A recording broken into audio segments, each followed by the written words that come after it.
પરીક્ષામાં કોઈ ના આવડે તો છોકરો મારે ડાફેલું. અલ્યા વગાડ દેશી, માર કાકો એવું કહેશે કે હું થોડું નાચી લઉં.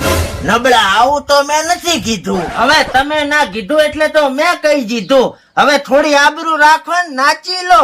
હવે નાચતો નાચતો જો મારો પગ ઉતરી ગયો ને તો દવાખાનાનો ખર્ચો હું તારી પાસે લઈશ. એટલે તું મારું મોઢું શું જોવે છે? વેસુડો વગાડ વેસુડો.